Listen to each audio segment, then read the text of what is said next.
اعوذ باللہ من الشیطان الرجیم بسم اللہ الرحمن الرحیم وَإِن كُنتُمْ فِي رَيْبٍ مِّمَّا نَزَّلْنَا عَلَىٰ عَبْدِنَا فَأْتُوا بِسُورَةٍ مِّن مِّثْلِهِ وَادْعُوا شُهَدَاءَكُم مِّن دُونِ اللَّهِ إِن كُنتُمْ صَادِقِينَ فَإِن لَّمْ تَفْعَلُوا وَلَن تَفْعَلُوا فَاتَّقُوا النَّارَ الَّتِي وَقُودُهَا النَّاسُ وَالْحِجَارَةُ أُعِدَّتْ لِلْكَافِرِينَ وَبَشِّرِ الَّذِينَ آمَنُوا وَعَمِلُوا الصَّالِحَاتِ أَنَّ لَهُمْ جَنَّاتٍ تَجْرِي مِن تَحْتِهَا الْأَنْهَارُ كُلَّمَا رُزِقُوا مِنْهَا مِن ثَمَرَةٍ رِّزْقًا قَالُوا هَٰذَا الَّذِي رُزِقْنَا مِن قَبْلُ وَأُتُوا بِهِ مُتَشَابِهًا وَلَهُمْ فِيهَا أَزْوَاجٌ مُّطَهَّرَةٌ وَهُمْ فِيهَا خَالِدُونَ۔ گزشتہ دو آیتوں میں اللہ تعالیٰ نے توحید کو بیان کیا تھا۔ اب جو دو آیتوں کے بعد تیسری آیت ہے، اس میں اللہ تعالیٰ نے رسالت کو بیان کیا ہے، رسالت کو ثابت کیا ہے۔ رسالت کو ثابت کیسے کیا ہے؟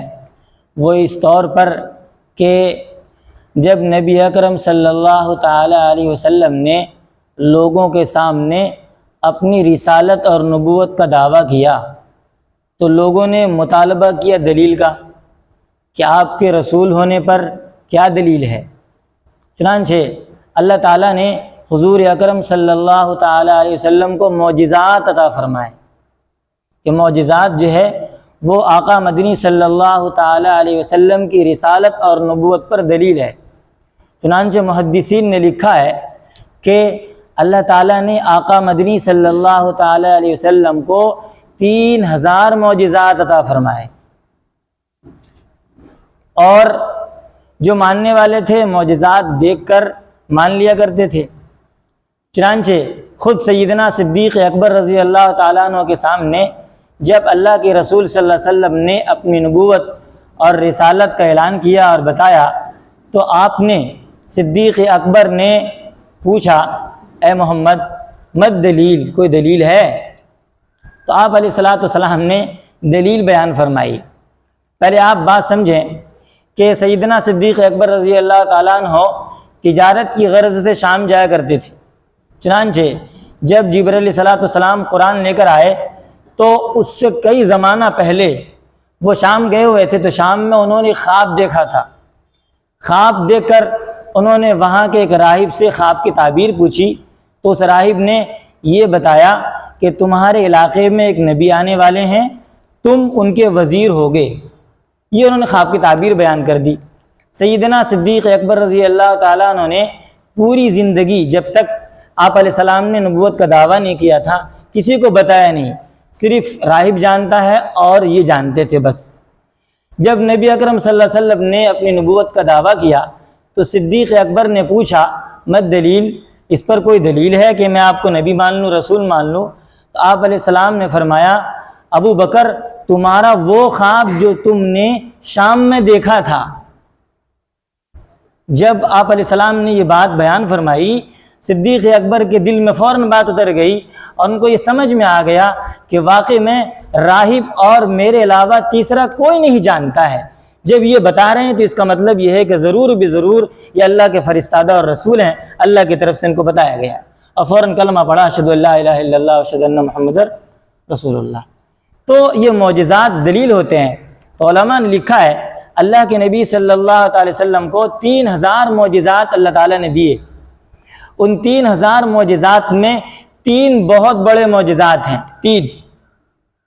ایک تو معراج، جو معراج کی رات میں نبی اکرم صلی اللہ علیہ وسلم یہاں سے لے کر بیت المقدس، پھر آسمان اولیٰ پر، ساتوں آسمان پر، پھر وہاں سے عرش الہی پر اللہ تعالیٰ کے دربار میں پہنچے، وہاں سے واپس آ گئے اور رات کا کچھ حصہ ہی گزرا تھا۔ یہ اتنا بڑا معجزہ ہے، یہ بہت بڑا معجزہ۔ پھر دوسرا معجزہ جو دیا اللہ تعالیٰ نے بڑا، وہ ہے انشقاق قمر۔ کہ نبی اکرم صلی اللہ علیہ وسلم سے مکہ والوں نے مطالبہ کیا تھا کہ اگر آپ چاند کے 2 ٹکڑے کر کے دکھا دیں تو ہم ایمان لے آئیں گے۔ اللہ کے نبی صلی اللہ علیہ وسلم نے چاند کی طرف اشارہ کیا اور چاند 2 ٹکڑے ہو گیا۔ قرآن میں تذکرہ ہے اقتربت الساعۃ وانشق القمر۔ یہ دوسرا بڑا معجزہ۔ اور تیسرا بڑا معجزہ قرآن کریم ہے۔ یہ ان تینوں معجزوں میں یہ سب سے بڑا معجزہ ہے، یعنی اللہ تعالیٰ نے 3000 معجزات میں سے 3 معجزے بڑے دیے، ان 3 بڑوں میں سے بھی سب سے بڑا معجزہ قرآن کریم ہے، اور یہ معجزہ دائمی ہے، قیامت تک کے لیے ہے۔ دیکھیں اس زمانے میں لوگ فصاحت و بلاغت کے امام تھے اور بہترین عربی جانتے تھے۔ اللہ کے نبی صلی اللہ تعالیٰ علیہ وسلم نے جب نبوت کا دعوت کیا اور قرآن پیش کیا تو ان لوگوں نے کہا تھا بھائی یہ تو شاعر ہے، یہ تو کاہن ہے، یہ تو مجنون ہے، دیوانہ ہے۔ تو چیلنج ہوا کہ اگر واقعی میں آپ ان کو دیوانہ سمجھتے ہو تو دنیا میں کتنے سارے دیوانے ہیں، تم اچھے ہو، تم ہی ایسا کلام لے کر کے آ جاؤ۔ تم کہتے ہو جادوگر ہو، تم میں سے بہت سے لوگ جادوگر ہیں، ان سے کہو ایسا کلام پیش کر کے دکھا دے۔ تم میں سے ایسے بھی ہیں جو کاہن ہیں، ان سے کہو کہ ایسا کلام پیش کر کے دکھا دے۔ تم بڑے بڑے شاعر ہو، تم ہی ایسا کلام پیش کر کے لے آؤ۔ اللہ نے 3 مرتبہ چیلنج کیا۔ ایک مرتبہ چیلنج تھا قُلْ لَئِنِ اجْتَمَعَتِ الْإِنسُ وَالْجِنُّ عَلَىٰ أَن يَأْتُوا بِمِثْلِ هَٰذَا الْقُرْآنِ، کہ کام کرو تمام انسانوں مل جاؤ اور تمام جناتوں کو ملا لو اور ملا کر کے جیسا قرآن ہے ویسی کتاب لے کر کے آ جاؤ۔ جب اس چیلنج میں وہ پیچھے ہو گئے اور لا نہیں سکے، اللہ پاک ذرا سے نیچے اترے اور اللہ نے فرمایا اچھا پورا قرآن نہیں بنا سکتے تو کم سے کم فَاتُوا بِسُورَةٍ بِعَشْرِ سُوَرٍ مِثْلِهِ، کم سے کم 10 سورت ہی بنا کر لے آؤ۔ جب یہ بھی ان سے نہیں بن سکا تو اللہ تعالیٰ نے یہاں فرمایا اچھا ایک کام کرو، 10 نہیں بنا سکتے تو کم از کم سورہ کوثر جیسی ایک چھوٹی سورت ہی بنا کر پیش کر دو۔ اللہ اکبر کبیرہ۔ قرآن کا معجزہ، بڑے بڑے لوگ تھے اور ایسے لوگ تھے، صہبان ابن وائل ایک نام کے آدمی گزرے ہیں اس زمانے میں، حضرت معاویہ رضی اللہ تعالیٰ عنہ کے دربار میں آیا کرتے تھے۔ وہ اتنے بڑے فصیح اور بلیغ تھے کہ ان کے دربار میں جب وہ آئے تو آنے کے بعد حضرت معاویہ نے فرمایا انت اخطب العرب، آپ عرب کے سب سے بڑے فصیح ہیں، سب سے بڑے خطیب ہیں۔ تو انہوں نے کہا کہ نہیں، بل اخطب الجن والانس، میں جناتوں اور انسانوں میں سب سے بڑا خطیب اور فصیح و بلیغ ہوں۔ حضرت معاویہ نے فرمایا بے شک تم صحیح کہتے ہو۔ اتنے بڑے فصیح و بلیغ ہوتے تھے لیکن قرآن کریم کی چھوٹی سی سورت جیسی بنا کر پیش نہیں کر سکے۔ مسیلمہ کذاب جیسے لوگوں نے ذرا کوشش بھی کی تو ان کے زمانے کے جو کافر لوگ تھے ان لوگوں نے تھو کر دیا ہے، دیکھو کہیں قرآن کریم اور کہیں تمہارا یہ کلام۔ ایک صاحب کلام بنا کر پیش آئے، جیسے ہمارے یہاں علم تر کیف علم تر کیف فعل ربک باصحاب الفیل، انہوں نے کلام بنایا۔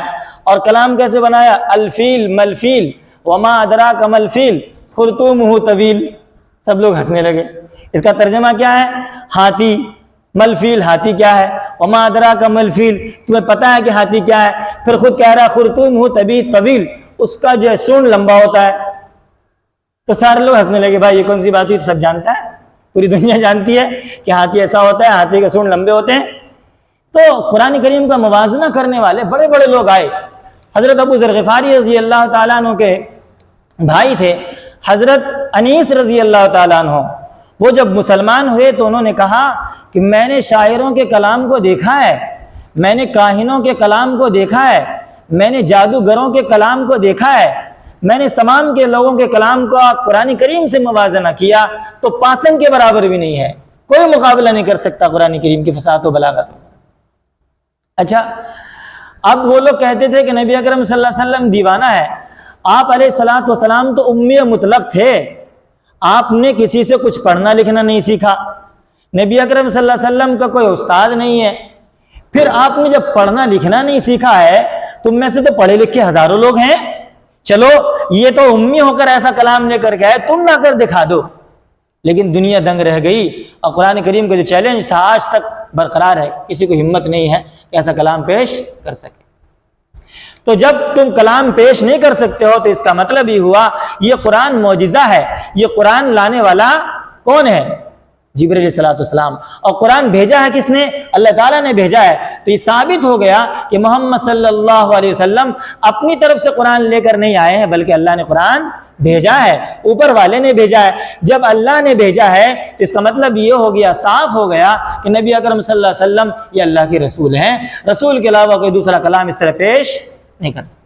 وہی اللہ تعالیٰ کہتے ہیں وَإِن كُنتُمْ فِي رَيْبٍ مِّمَّا نَزَّلْنَا، اور اگر تم شک میں ہو اس کتاب سے جو ہم نے نازل کیا ہے علی عبدنا اپنے بندے پر، بندے سے مراد جناب محمد رسول اللہ صلی اللہ تعالی وسلم ہے، فاتو بسورۃ من مثلی، تو اس جیسی ایک صورت لے کر آ جاؤ۔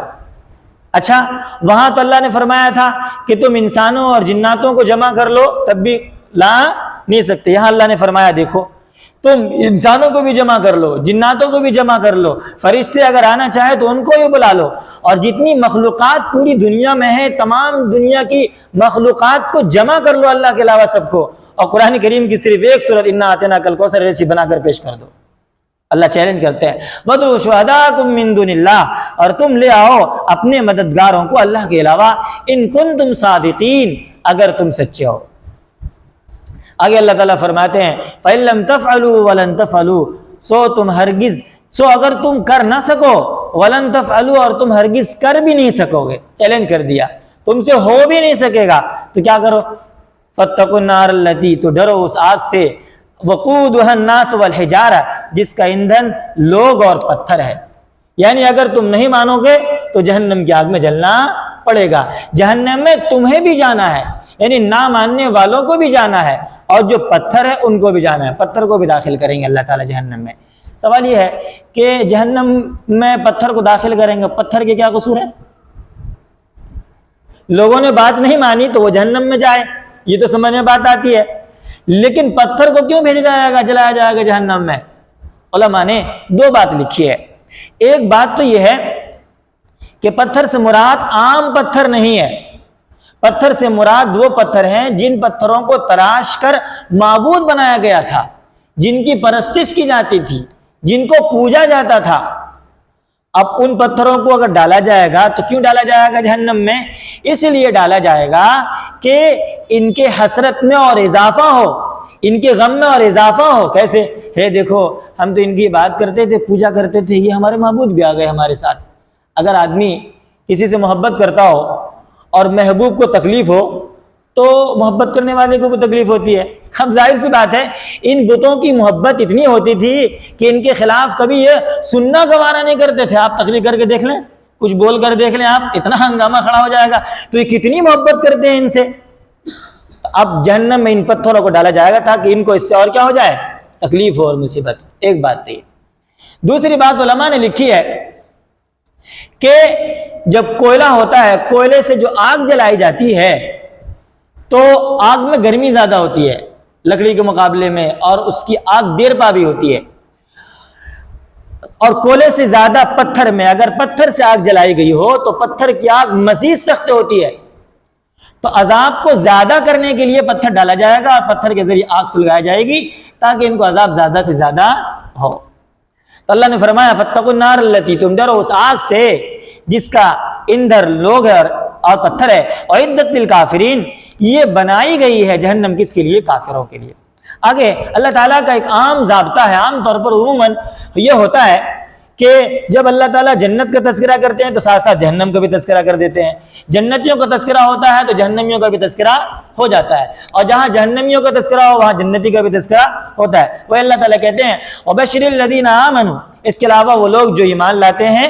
ایمان لانے کا مطلب تصدیق بما جاء به النبی صلی اللہ تعالی علیہ وسلم، پیغمبر دو جہاں صلی اللہ علیہ وسلم نے جو کچھ بتایا ہے، جو کچھ لایا ہے، جو کچھ کیا ہے، ان تمام چیزوں کو دل و جان سے ماننے کا نام کیا ہے؟ ایمان۔ ایمان آگے کہتے ہیں وعمل الصالحات، اور نیک عمل کیا، آپ نے جو بتایا تھا کرنے کے لیے حلال کام حلال کیا ہے اور حرام سے پرہیز کیا ہے۔ ان لہم جنات تجری، تو ان کے لیے ایسے باغات ہیں جن کے نیچے نہریں جاری ہیں، یعنی جنت۔ آگے اللہ تعالیٰ کہتے ہیں کلما رزقوا منها من ثمرۃ الرزق، جب جب ان کو جنت میں دیا جائے گا پھل بطور رزق کے، تو وہ کہیں گے ھذا الذی رزقنا من قبل، یہ تو وہ پھل ہے جو ہم کو پہلے بھی دیا گیا تھا۔ کیا مطلب ہے؟ مطلب یہ ہے جیسے کل ایک پھل دیا گیا سیب مثال کے طور پر کھانے کے لیے، اب آج بھی وہی سیب کھانے کے لیے ملا، تو اب ہم جنتی کہیں گے یہ کل بھی تو ملا تھا اور آج بھی ملا ہے، لیکن یہ صرف کہیں گے، لیکن جب کھائیں گے تو جو مزہ کل تھا اس سے زیادہ آج اس میں مزہ ہوگا۔ ایسے ہی آئندہ آنے والے کل میں وہی پھر سیب ملے گا کھانے کے لیے، تو پھر اس کے مزہ میں اور اضافہ ہو جائے گا، پھر چوتھے دن اور اضافہ ہوگا، پانچویں دن اور اضافہ ہوگا، حتیٰ کہ اللہ تعالیٰ ایک سیب میں اگر لاکھوں دن گزر جائیں گے تو اس میں مزہ میں اضافہ کرتے ہی رہیں گے۔ جسے قرآن کریم میں اللہ پاک نے فرمایا جہنم کے بارے میں، فَذُوقُوا فَلَن نَّزِيدَكُمْ إِلَّا عَذَابًا، کہ تم چکھو جہنم میں جہنم کے عذاب کو، ہم عذاب کو بڑھاتے ہی رہیں گے۔ جہنم میں اللہ تعالیٰ عذاب کو بڑھاتے ہی رہیں گے، اللہ تعالیٰ یہاں نعمتوں میں اضافہ کرتے ہی رہیں گے۔ وہی ہے وَأُوتُوا بِهِ مُتَشَابِهًا، اور ان کو دیا گیا تھا اس سے پہلے ملتا جلتا پھل، یعنی کل بھی وہی دیا گیا تھا اور آج بھی، صرف ایک بات بیان کی گئی، ورنہ تو پھل ایسا نہیں کہ صرف سیب ہی ہو، لاکھوں کی تعداد میں پھل ہے، جو پھل یہاں نہیں ہے وہاں وہ پھل بھی ہے۔ اچھا آگے کہتے ہیں اللہ تعالیٰ وَلَهُمْ فِيهَا أَزْوَاجٌ مُطَهَّرَةٌ، اور ان کے لیے جنت میں بیویاں ہیں، پاک صاف ستھری نیک اچھی بیویاں ہیں۔ جنت کی جو بیویاں ہیں وہ تو ہے ہی ہے، جو دنیا کی بیوی ہے وہ بھی ملیں گے۔ اللہ پاک نے فرمایا کہ وہ پاک صاف ستھری ہوں گی اور اچھی بیوی ہوں گی۔ دیکھیں لیکن جنت کی جو بیویاں ہوں گی وہ دنیا کی بیویوں کے مقابلے میں زیادہ حسین نہیں ہوں گی، دنیا کی بیویاں زیادہ حسین اور خوبصورت ہوں گی۔ چنانچہ وہ جنت کی بیویاں پوچھیں گی ان سے کہ تم جو ہے ہم جنت میں رہنے والی ہیں، سدا ہم جنت میں رہی ہیں، ہم جنت میں پیدا ہوئی ہیں، کوئی مشک سے، کوئی زعفران سے، کوئی عنبر سے، کوئی کستوری سے وہ بنی ہوں گی، تو وہ کہیں گے کہ ہم تو جنت میں پیدا ہوئی لیکن ہم سے زیادہ تم خوبصورت کیوں ہو؟ تو دنیا کی بیویاں کہیں گی لِصَلَوَاتِنَا وَصِيَامِنَا، کہ ہم دنیا میں نماز پڑھا کرتی تھی، ہم دنیا میں روزہ رکھا کرتے تھے، ہم دنیا میں شوہروں کی فرما برداری کیا کرتے تھے، اور اچھے کام کرنے میں جو مشقتیں ہوتی تھی ہم مشقتوں کو برداشت کیا کرتی تھی۔ اسی وجہ سے اللہ پاک نے ہمیں تم سے زیادہ کیا دیا ہے؟ حسن و جمال عطا فرمایا ہے، اور تم پر سرداری دی ہے، یعنی تمہارا ملکہ بنایا ہے، یہ ملکہ ہوں گی وہاں۔ اچھا علماء نے لکھا ہے کہ عورتیں یوں سمجھتی ہے کہ نفلی نماز روزہ خوب کرو، حالانکہ ثواب نفلی نماز روزہ میں ان کے لیے زیادہ نہیں ہے، ان کے لیے وہ فرائض واجبات اور سنن مؤکدہ وغیرہ ادا کرے، باقی شوہر کی خدمت کرے، کام کرے گھر کا، اور شوہر اور گھر کے جتنے افراد لوگ جتنے اعمال کر رہے ہیں باہر جا کر یا گھر میں جتنے بھی اعمال کرتے ہیں، وہ نماز پڑھیں، قرآن پڑھیں، تسبیحات کی یہ اہتمام کریں، اور جتنے بھی اعمال کرتے ہیں عورتوں کو تمام کا تمام ثواب ملتا ہے، کھانا بنانے کی وجہ سے، کپڑا دھونے کی وجہ سے۔ یہ علماء نے لکھا ہے، کتنا اچھا ہے، اپنا بھی کام کر لیا اور اپنی نیکیاں مل رہی ہیں، اور شوہروں کی بھی، گھر کے مردوں کی بھی نیکیاں مل رہی ہیں۔ اللہ پاک نے فرمایا وَهُمْ فِيهَا خَالِدُونَ، اور یہ جنت میں ہمیشہ ہمیش رہیں گے۔ اللہ تعالی ہم سب کو جنت عطا فرمائے، جنت الفردوس عطا فرمائے، جہنم کے عذاب سے بچائے۔